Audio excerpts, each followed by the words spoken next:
প্রিয় দর্শক, এটিএন বাংলা নিয়মিত আইন বিষয়ক আলোচনা অনুষ্ঠান ল অ্যান্ড অর্ডারে আপনাদেরকে স্বাগত জানাচ্ছি।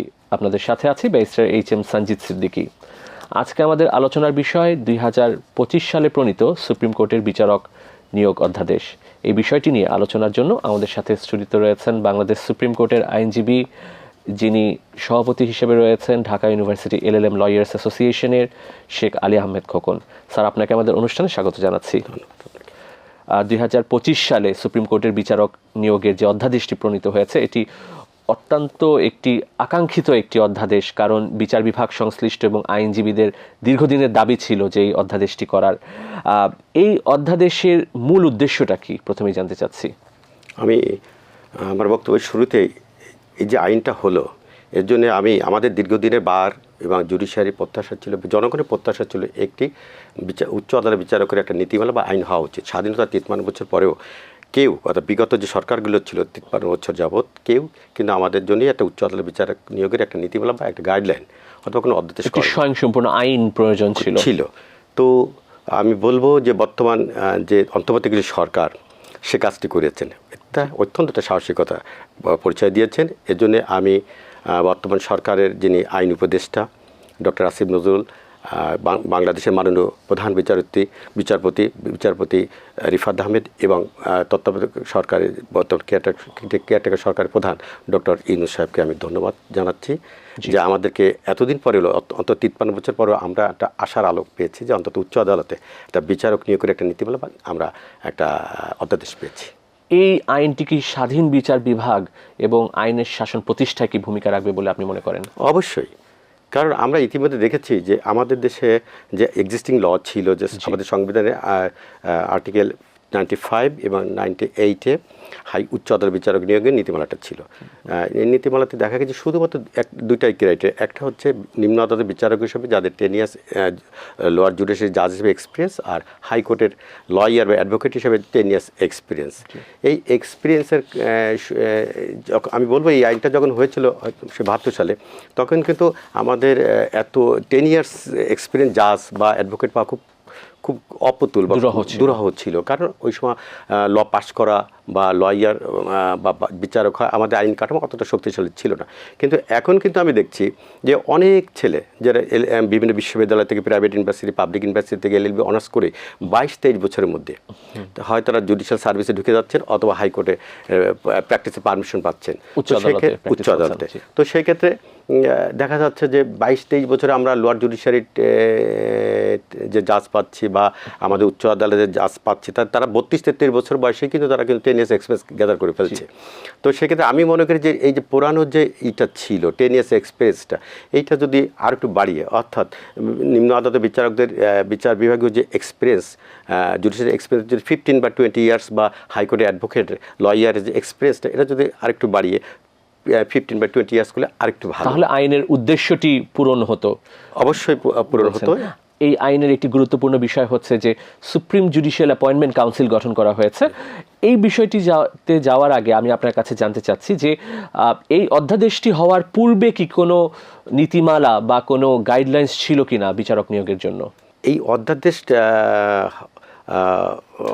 হওয়ার পূর্বে আমাদের তেমন কোনো নীতিমালা ছিল না। তবে যতদূর জানি 2017 সালে তৎকালীন হাইকোর্ট ডিভিশনের বিচারপতি, পরবর্তীতে উনি বাংলাদেশের মাননীয় প্রধান বিচারপতি আসন অলঙ্কৃত করেছে জাস্টিস ওয়াহিদুল হাসান এবং জাস্টিস কৃষ্ণা দেবনাথের সমন্বয়ে একটি হাইকোর্ট ডিভিশনের উচ্চ আদালত বিচারক নিয়োগের কতগুলো গাইডলাইন দিয়ে একটি রিট পিটিশন ওনারা জাজমেন্ট দিয়েছিলেন। তো তার পরবর্তীতে কোনো সেখানে কিছু দিক নির্দেশনা ছিল, কিন্তু তার ভিত্তিতে কোনো রকম আইন বা বিধি বা কোনো অধ্যাদেশ হয়নি। আমরা আশা করেছিলাম যে অন্তত 17 সালের পরে বিগত যে সরকার যারা ছিলেন তারা একটা অন্তত আমাদের একটা নীতিমালা দিবেন। কারণ আমরা অতীতে দেখেছি হাইকোর্টের বিচারপতি নিয়োগে আমি যখন 2001-2 সালে হাইকোর্টে এসেছি, তখন দেখেছি যে হাইকোর্টের যে বিচারক অতীতে যারা বিচারপতি নিয়োগ গেছেন সে 10 ইয়ার্স এক্সপিরিয়েন্সে, তাদের কিন্তু দলীয় অতটা অ্যাফিলিয়েশন ছিল না। তারা সবাই কিন্তু যারা সেই 96-এর আমরা অ্যাপয়েন্টমেন্ট দেখতে পারি 90 সালের বা 2001 পর্যন্ত। পরবর্তীতে দেখেছি যে জজ নিয়োগের ব্যাপারে দলীয় দৃষ্টিভঙ্গি বা অনেকে যে জজ নিয়োগের যে যারা বিচারপতি নিয়োগ হয়ে আসছেন তাদের নিয়ে নানা কথা উঠেছে।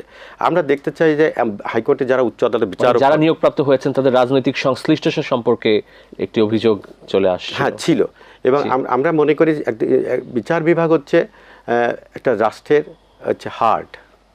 আমাদের তিনটা যে অর্গান, এই অর্গানের মধ্যে বিচার বিভাগকে যদি আমরা এক্সিকিউটিভ থেকে আলাদা করতে না পারি, তাহলে এই মানুষকে বা জনগণকে বা সরকার যদি রং ট্র্যাকে যায়, তাকে রাইট ট্র্যাকে আনার দায়িত্ব কিন্তু উচ্চ আদালতের।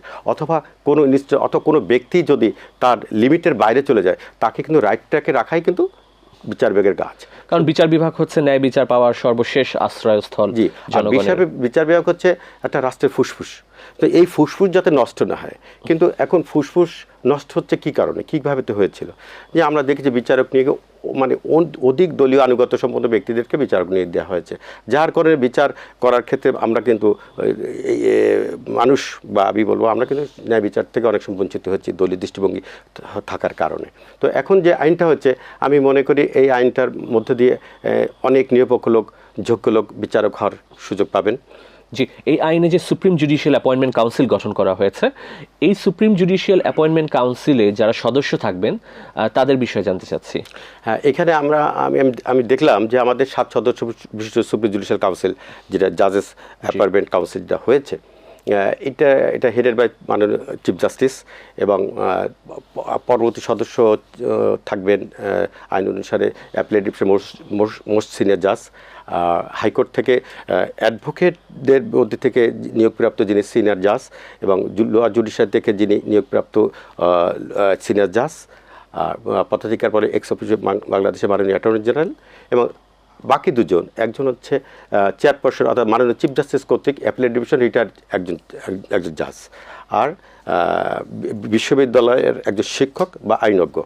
তো আমি মনে করি এইখানে আমার একটু রিজার্ভেশন আছে যে বিশ্ববিদ্যালয়ে যারা পড়ান শিক্ষক, তারা তো লিগ্যাল এডুকেশন দেন, তারা তো লিগ্যাল এরি নেয়, অর্থাৎ যারা কোর্টে যারা লয়ার হিসেবে পারফর্ম করছে অথবা বিচার বিভাগের সাথে তারা সংশ্লিষ্ট নয়, যে কোন বিচারক লোয়ার কোর্টে ভালো জাজমেন্ট দিচ্ছেন, তার কোর্ট ম্যানেজমেন্ট, তার আদার্স ইফিসিয়েন্সি কতটা, তার পক্ষে কিন্তু একজন শিক্ষকের পক্ষে যারা সম্ভব না, কারণ তিনি কিন্তু তার কর্মপরিধি কিন্তু এই এরিনাতে না। ঠিক একইভাবে তিনি কোর্টে যারা ভালো লয়ার, কে ভালো পারফরমেন্স করছে, কার কোন দিকে বেশি এক্সপিরিয়েন্স হচ্ছে, কোন লয়ারটা বিচারক হওয়ার মতো যথেষ্ট যোগ্যতা অর্জন করেছে, এই বিষয়ে ব্যক্তিত্ব সম্পন্ন বা দল নিরপেক্ষ বা মেধা সম্পন্ন ব্যক্তি, সেটা কিন্তু ওনার পক্ষে আইডেন্টিফাই করার সুযোগ নেই ওনার। সেক্ষেত্রে এই শিক্ষক প্রতিনিধি থাকাটা না থাকলে আমার মনে হয় তার যথাযথ ভূমিকা রাখার আসলে সুযোগ নেই এই বাছাই প্রক্রিয়াতে। হ্যাঁ, আমি আপনাকে এই বিষয়ে একটা বলতে চাই যে ইন্ডিয়াতে আমাদের পার্শ্ববর্তী দেশ যে কলেজিয়ামের সদস্য কিন্তু আপনি জানেন যে ইন্ডিয়ান কনস্টিটিউশন আর্টিকেল 124-এর সেখানে প্রধান বিচারপতি সহ পরবর্তী বয়োজ্যেষ্ঠ 4 জন বিচারপতি নিয়ে কিন্তু ইন্ডিয়ান সুপ্রিম কোর্টের কলেজিয়াম, সেটা হচ্ছে ন্যাশনাল জুডিশিয়াল অ্যাপয়েন্টমেন্ট কমিশন ওদেরটা। তো সেখানে কিন্তু দেখেন যে সেখানে কিন্তু শিক্ষক বা রাষ্ট্রের আইন কর্মকর্তার রিপ্রেজেন্টেশন নাই। কিন্তু ইন্ডিয়ান সরকার কিছুদিন আগে 2014 সালে একটা অ্যামেন্ডমেন্ট এনেছিলেন তাদের সংবিধানের 99th অ্যামেন্ডমেন্ট। সেখানে তারা চিফ জাস্টিস সব পরবর্তীতে বয়োজ্যেষ্ঠ 4 জনের পরিবর্তে বয়োজ্যেষ্ঠ 2 জনকে রেখে এক্স অফিসিয়াল ল মিনিস্টারকে রেখেছিলেন যে এক্স অফিসিয়াল সচিব হিসাবে, সচিবের দায়িত্ব মানে সচিব দায়িত্ব পালন করবেন, আর 2 জন ইমিনিয়েন্ট বা ডিস্টিংগুইশড পারসন সমাজের, এই 2 জন ইমিনিয়েন্ট পারসনকে সিলেক্ট করবে prime minister of India and opposition leader of parliament, আর হচ্ছে চিফ জাস্টিস। তো এই অ্যামেন্ডমেন্টটা নিয়ে কিন্তু ইন্ডিয়াতে একটা জনসাধারণ রিট হয়েছিল। সেটা হচ্ছে আপনার supreme court advocate on record versus union of India. এই রিপিটিশনে সুপ্রিম কোর্টের ফুল কোর্ট জাজমেন্ট দিয়ে বললো যে 2 জন ইমিনেন্ট পারসন, তারা তো তাদেরকে যে অ্যাপয়েন্ট করবেন দেশের প্রাইম মিনিস্টার কিংবা অপোজিশন লিডার, তো তারা তো 2 জন পলিটিক্যাল পারসন। সুতরাং যেহেতু পলিটিক্যাল পারসন তাদেরকে অ্যাপয়েন্ট করবে বা তাদেরকে মনোনয়ন দিবে, সেক্ষেত্রে এখানে বায়াসনেসের গভর্নমেন্টের বায়াসনেসের একটা সুযোগ থেকে যায়, একটা পক্ষপাতিত্ব সুযোগ থেকে যায়। সে কারণে কিন্তু তারা কিন্তু সেই অ্যামেন্ডমেন্টটাকে সেই বাতিল করে দিয়েছে। এখন কিন্তু সেখানে কলেজিয়াম সিস্টেমটাই এখন এক্সিস্ট করছে। বাট এই কমিটিতে বিজ্ঞ অ্যাটর্নি জেনারেলকে অন্তর্ভুক্ত করা হয়েছে। আমরা দেখে আসছি যে অ্যাটর্নি জেনারেল পদটি সাধারণত রাজনৈতিকরণ করা হয়ে থাকে, সেক্ষেত্রে আপনার মতামত জানতে চাচ্ছি। হ্যাঁ, অ্যাটর্নি জেনারেল হচ্ছে highest law officer of the country, তিনি গভর্নমেন্টকে রিপ্রেজেন্ট করেন, সুতরাং গভর্নমেন্টের ব্লেসিংস বা অ্যাফিলিয়েশনে তাকে নিয়োগ দেওয়া হয়। এবং অতীতে আমরা দেখেছি অনেক রাজনৈতিকভাবে নিয়োগ করা হয় এই পদে সাধারণত। আমি বলবো সবসময়তে না, এর আগে অ্যাটর্নি জেনারেল মাহমুদুল ইসলাম ছিলেন বা আরও আগে অনেক ছিলেন, যারা কিন্তু তারা জাস্টের আইন কর্মকর্তা হিসেবে কিন্তু আইনের যে স্পিডটা, তারা কিন্তু অ্যাটর্নি জেনারেল কিন্তু সে সরকারি অ্যাটর্নি জেনারেল না, সে অ্যাটর্নি জেনারেল ফর বাংলাদেশ, সে পাবলিকের অ্যাটর্নি জেনারেল। কিন্তু এই কাউন্সিলের যে কার্যাবলী রয়েছে সেটিকে রাজনৈতিকভাবে প্রভাবমুক্ত রাখা সম্ভব বলে আপনি মনে করেন? এবং তার সাথে জানতে চাচ্ছি যে এক্ষেত্রে সুপ্রিম কোর্ট আইনজীবী সমিতির কোনো সদস্যকে বা সিনিয়র আইনজীবীকে অন্তর্ভুক্ত করার সুযোগ রয়েছে? আমাদের এই আইনটা হওয়ার পরে আমি দেখেছিলাম আমাদের সুপ্রিম বারের মাননীয় সভাপতি ব্যারিস্টার এ মাহমুদুল খোকন একটা সাংবাদিক সম্মেলন করে রিয়াকশন দিয়েছিলেন। সেখানে তিনি বলেছিলেন যে বারের কোনো রিপ্রেজেন্টেটিভ রাখা হয়নি, উনি অনেকটা ক্ষোভ প্রকাশ করেছেন। তো আমি ব্যারিস্টার মাহমুদুল খোকনের এই সেন্টিমেন্টের সাথে বিনয়ের সাথে দ্বিমত পোষণ করে একটু বলতে চাই যে আসলে সুপ্রিম কোর্ট বার কিন্তু এখন পলিটিসাইজড হয়ে গেছে। আপনি যখন দেখবেন 80 দশক 90 দশকে যারা বারের প্রেসিডেন্ট ছিলেন, শামসুল হক সাহেব বা barrister Syed Ishtiaq Ahmed, doctor Kamal Hossain, barrister Amirul Islam, এটা কিন্তু কোনো দলীয় ব্যানারে নির্বাচিত হতেন না। তাদের কিন্তু একটা মর্যাদা ছিল। কারণ একসময় বলা হয়তো যে president of the supreme court bar is the voice of Bangladesh, voice of the supreme court bar is the voice of Bangladesh, এটা বলা হতো।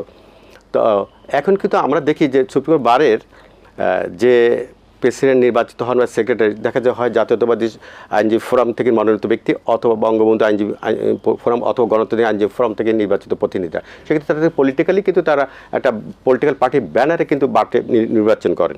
সেক্ষেত্রে তাহলে বারের প্রেসিডেন্ট যদি উনি এই কমিটিতে জাজেস অ্যাপয়েন্টমেন্ট কমিটিতে থাকেন, তাহলে দেখা যাবে যে উনি কি ওনার দলীয় পছন্দের বা ওনার দলের লোকের বাইরে ভিন্ন দল করা কোনো যোগ্য লোক থাকলে কি উনি তাকে মনোনয়ন দিবেন বা উনি তাকে রিকমেন্ড করবেন? নিশ্চয়ই করবেন না। এই যে কাউন্সিল, এই কাউন্সিলের যে বাছাই প্রক্রিয়াটি, সেটি কিভাবে তারা একজন যোগ্য ব্যক্তিকে কিভাবে তারা বাছাই করবেন বিচারক হিসেবে রাষ্ট্রপতির কাছে সুপারিশ করার জন্য, বা তাদের যে দায়িত্ব সেটি তারা কিভাবে পালন করবেন? এখানে আইনে বলা আছে যে অ্যাডভার্টাইজমেন্ট করতে পারেন, ইচ্ছা করলে কমিশন এটা অ্যাডভার্টাইজমেন্ট করতে পারেন, বা তাদের সবার বায়োডাটা নিয়ে।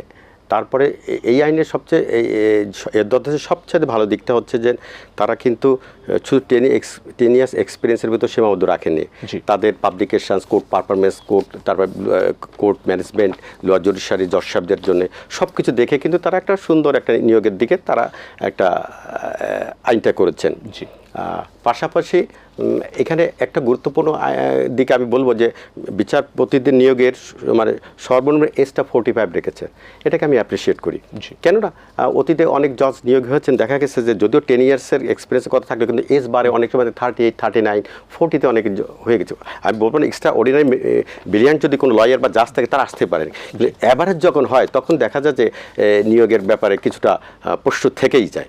তো সেক্ষেত্রে হযরত মুহাম্মদ সাল্লাল্লাহু আলাইহি ওয়াসাল্লাম নবুয়ত পেয়েছিলেন কিন্তু 40-তে, তার আগে কিন্তু তিনি আরব সমাজে আল্লামীর হিসেবে খ্যাতি অর্জন করেছিলেন। সুতরাং প্রত্যেকটা জিনিসের ম্যাচুরিটি আছে। কাউন্সিল কর্তৃক যে যাদেরকে বাছাই করা হবে, এই বাছাইকৃতদেরকে মহামান্য রাষ্ট্রপতির নিকট সুপারিশ আকারে পাঠানো হবে তাদেরকে নিয়োগ দেওয়ার জন্য। মহামান্য রাষ্ট্রপতি কি কাউন্সিলের যে বাছাইকৃত তাদেরকে বিচারক হিসেবে নিয়োগ দিতে তার উপর কি কোনো বাধ্যবাধকতা রয়েছে? এই আইনটাই তো বলে যে কমিশনই অল ইন অল, কমিশন নিয়োগ দিয়ে যাদেরকে বাছাই করে বা মনোনয়ন করে রাষ্ট্রপতির কাছে পাঠাবেন, তখন রাষ্ট্রপতি তো এটাকে অ্যাপ্রুভ করতে, আমি মনে করি কোনো রকম এক্সেপশন কিছু না থাকলে অ্যাপ্রুভ করতে। রাষ্ট্রপতি কি চাইলে কাউন্সিল কর্তৃক বাছাইকৃত প্রার্থীদেরকে নিয়োগদানের ক্ষেত্রে কোনো বাধ্যবাধকতা রয়েছে? কোনো প্রার্থী বা কোনো মনোনীত কাউন্সিল কর্তৃক সিলেক্টেড কোনো মাননীয় বিচারপতির ব্যাপারে যদি প্রেসিডেন্টের কোনো অবজারভেশন থেকে থাকে বা কোনো রকম কোনো আপত্তি থেকে থাকে, তাহলে তাকে তো অবশ্যই এক্সপ্লেন করতে হবে। আর সেক্ষেত্রে তো বিচারপতি নিয়োগের ক্ষেত্রে একটা ইনকোয়ারি, আমাদের ন্যাশনাল যে এজেন্সিগুলো আছে তারা তো ইনকোয়ারি করে তার যে পার্সোনাল প্রোফাইলে কোনো রকম কোনো ত্রুটি বিচ্যুতি বা কোনো রকম কোনো স্টিগমা আছে কিনা সেটাও তারা দেখবেননি। তার ভিত্তিতে যদি স্পেসিফিক যদি রাষ্ট্রপতি যদি কোনো অ্যাসাইন করতে না পারেন, তাহলে তো আমি মনে করি কমিশন সিদ্ধান্ত চূড়ান্ত বলে গণ্য হওয়া উচিত। তারপরে যদি কোনো রকম এক্সেপশন যদি রাষ্ট্রপতি অ্যাসাইন করে এক্সপ্লেন করে দেখাতে পারে যে এখানে সমস্যা, তাহলে সেটা রিভিউতে পাঠাতে পারে কাউন্সিলের কাছে। তারপরে রিভিউ ভিত্তিতে কাউন্সিল আবার আপনার সিদ্ধান্ত দিতে পারে। আমরা অতীতে দেখেছি যে আপিল বিভাগে বিচারক নিয়োগের ক্ষেত্রে হাইকোর্টের যে জ্যেষ্ঠতা এটি লঙ্ঘন করা হয়েছে। হাইকোর্টের জ্যেষ্ঠতম বিচারপতিদেরকে আপিল বিভাগে বিচারক হিসেবে না দিয়ে কনিষ্ঠদেরকে অনেক ক্ষেত্রে নিয়োগ দেওয়া হয়েছে, যেটি অতীতে ঘটনা ঘটেছে। বর্তমান যে অধ্যাদেশটি করা হয়েছে, এই অধ্যাদেশে আপিল বিভাগে বিচারপতি নিয়োগের বিষয়ে কি বলা হয়েছে? এই অধ্যাদেশে বলা হচ্ছে জ্যেষ্ঠতার ভিত্তিতে, বাট আনুষঙ্গিক অন্যান্য ক্রাইটেরিয়াকে ফলো করতে হবে। সেটা হচ্ছে হাইকোর্ট ডিভিশনের জ্যেষ্ঠতা শুধু একমাত্র ক্রাইটেরিয়া, তার পাশাপাশি জজ সাহেবের কোড অফ কন্ডাক্ট, তার ডিসপোজাল, তার জাজমেন্টের মেরিট, এইগুলো বিবেচনা আনতে হবে। তবে আমি মনে করি এটার বাইরে যে আমি অনেক জজ সাহেবকে দেখেছি হাইকোর্টে যারা সিনিয়র তাদেরকে ওভারলিপিং করে বা সুপারসিড করে অ্যাপিলেট ডিভিশন নিয়ে যাওয়া হয়েছে, তাদের জন্য অনেক বিব্রতকর। একজন সিনিয়র জাজ তার জুনিয়র যখন অ্যাপিলেট ডিভিশন চলে যায়, তখন ওই জজ সাহেবদের কাজ করা, তাদের মনের অবস্থা আপনি বুঝতেই পারছেন। সুতরাং আমি মনে করি যতটুকু পারা যায় জ্যেষ্ঠতার ভিত্তিতেই অ্যাপিলেট ডিভিশনে হাইকোর্ট থেকে অ্যাপ্লিকেশন নেওয়া উচিত। জি, আমরা ইতিপূর্বে বিচারক নিয়োগের ক্ষেত্রে, বিশেষ করে উচ্চ আদালতের বিচারক নিয়োগের ক্ষেত্রে আমরা দেখেছি যে নির্বাহী বিভাগের যিনি প্রধান থাকেন বা সরকার প্রধানের একটি হস্তক্ষেপ থাকে এখানে। এই অধ্যাদেশে কি নির্বাহী বিভাগের প্রধান বা সরকার প্রধানের হস্তক্ষেপের কোনো সুযোগ আছে? আমি যতটুকু দেখেছি আইনটাতে আমি যতটুকু দেখেছি তাতে নির্বাহী বিভাগের কোনো রিপ্রেজেন্টেটিভ রাখা হয়নি। তবে একটা বিষয় আমি বলতে পারি যে অ্যাটর্নি জেনারেল, রাষ্ট্রের চিফ ল অফিসার, তিনি কিন্তু আমাদের সরকার কর্তৃক মনোনীত হন। তো সেক্ষেত্রে সরকার যদি কোনো প্রভাব বিস্তার করতে চান, তাহলে হয়তো প্রচ্ছন্নভাবে অ্যাটর্নি জেনারেলের মাধ্যমে কিছু প্রভাব বিস্তার করলেও করতে পারেন। একটি গুরুত্বপূর্ণ একটি দাবি যেটি অতীত থেকে চলে আসছে, সেটি হচ্ছে যে বিচার বিভাগের জন্য, বিশেষ করে সুপ্রিম কোর্টের জন্য আলাদা সাচিবিক দপ্তর গঠন করার। আর আমরা দেখছি বিচার বিভাগ বা সুপ্রিম কোর্টের আলাদা সচিবালয় এখন পর্যন্ত গঠন করা হয়নি। এটির বিষয়ে আপনার কাছে জানতে চাচ্ছি। আমি যতদূর পত্রপত্রিকা দেখেছি আলাদা সচিবালয় হওয়ার জন্য প্রক্রিয়া চলছে। মাননীয় প্রধান বিচারপতি মহোদয় উনি স্টেপ নিয়েছেন। পাশাপাশি আমি দেখেছি প্রেস কনফারেন্স করে আমাদের law adviser doctor Asif Nazrul সাহেব বলেছেন যে আলাদা সচিবালয় হবে। এটা হলে আমি মনে করি বিচার বিভাগ যদি আজকে ল মিনিস্ট্রি থেকে যদি চিফ জাস্টিসের অধীনে আলাদা সচিবালয় আমরা করতে পারি, তো সম্পূর্ণ বিচার বিভাগ যে ইন্ডিপেন্ডেন্স অফ জুডিশিয়ারির মধ্যে যা বোঝায় আমরা সেটা পেয়ে যাব। আর আমি মনে করি এটা যদি হয়ে যায়, তাহলে আমাদের বাংলাদেশে মানুষ, আমরা অন্তত আর সরকার বা কোনো রকম অন্তত মানুষের রাইটটা অন্তত এস্টাবলিশ হবে বলে আইনের শাসন প্রতিষ্ঠা, রুল অফ ল বলতে যা বোঝায়, আমি মনে করি সুপ্রিম কোর্টের সুপ্রিমোসি যদি আমরা এস্টাবলিশ করতে পারি, তাহলে রুল অফ ল এমনিতে চলে আসবে। জি, আমি সর্বশেষ আপনার কাছে জানতে চাচ্ছি, সুপ্রিম কোর্টের বিচারক নিয়োগ অধ্যাদেশ 2025টি, এটির কি কোনো সংশোধন প্রয়োজন আছে কিনা, এবং আপনি কি মনে করেন যে সবচেয়ে মেধাবী যোগ্যতা সম্পন্ন ব্যক্তিদেরকে উচ্চ আদালতে বিচারপতি নিয়োগের ক্ষেত্রে এই আইনটি গুরুত্বপূর্ণ ভূমিকা রাখবে বলে আপনি মনে করেন কিনা? আমি অবশ্যই, একটা কথা আছে, নেই মামার চেয়ে কানা মামা ভালো, something is better then nothing. তা আমরা অন্তত, আমি শুরুতেই বলেছি যে 53 বছর পরে, অন্তত বিগত স্বাধীনতা 53 বছর পরে কেউ কিন্তু কোন সরকারই কিন্তু উচ্চ আদালতের যে বিচারক নিয়োগের যে একটা নীতিমালা বা একটা গাইডলাইন বা একটা অধ্যাদেশ করার প্রয়োজন, তারা কখনো অনুভব করতে, তারা বলেছে, পাবলিকলি বলেছে আমরা করছি, করে দেবো, বিগত প্রত্যেকটা সরকার বলেছে, কিন্তু কেউ কিন্তু কথা দিয়ে কথা রাখেনি।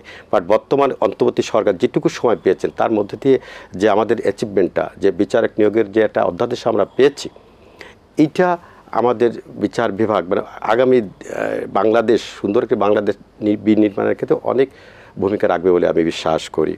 এবং আমি এটাও বিশ্বাস করি যে যতটুকু হয়েছে নীতিমালাতে তা যথেষ্ট। তবে একটু কথা বলতে চাই যে ওই যে আমি একটা কথা বললাম যে আপনার শিক্ষক প্রতিনিধি পরিবর্তে বা আপনার ওই মাননীয় প্রধান বিচারপতি কর্তৃক আপনার একজন ইমিডিয়েট পাস্ট জাজকে যদি আমরা আনতে পারি, ওখানে শুধু বলেছেন যে ইমিডিয়েট পাস্টে মানে মাননীয় প্রধান বিচারপতি কর্তৃক একজন অবসরপ্রাপ্ত বিচারপতি। সো ইমিডিয়েট পাস্ট হলে সুবিধাটা হচ্ছে কি যে উনি তো অন ডিউটিতে আছেন, উনি হাইকোর্টে কাজ করছেন, উনি দেখছেন বারে কোন লয়ারটার কি পারফরমেন্স, কোন লয়ারটা eligible to be elevated as the জাজ of the apex court of the country. তো সেক্ষেত্রে তার রিকমেন্ডেশন বা তার মতামতটা থাকলে আমার মনে হয় আমরা আরও সুন্দর বিচারপতি বা বিচারক পাবো। স্যার, আপনাকে অনেক ধন্যবাদ স্টুডিওতে এসে আমাদেরকে সময় দেওয়ার জন্য। আপনাকে ধন্যবাদ। আপনি আপনার চ্যানেলের মাধ্যমে আপনার দর্শকদের আমি ধন্যবাদ জানাচ্ছি। প্রিয় দর্শক, আমরা অনুষ্ঠানের শেষ পর্যায়ে চলে এসেছি। আপনাদের মূল্যবান মতামত বা পরামর্শ আমাদের কাছে চিঠি লিখে জানাতে পারেন এই ঠিকানায়। পরিচালক, law and order, ATN Bangla, ওয়াসা ভবন, 2য় তলা, 98 কাজী নজরুল ইসলাম অ্যাভিনিউ, কারওয়ান বাজার, ঢাকা 1215। তাছাড়া আমাদের কাছে ইমেইল করতে পারেন l.orderatn@gmail.com। আগামী পর্বে আইনের নতুন কোনো বিষয় নিয়ে নতুন কোনো অতিথির সাথে আপনাদের সামনে উপস্থিত হচ্ছি। সে পর্যন্ত ভালো থাকুন। খোদা হাফেজ।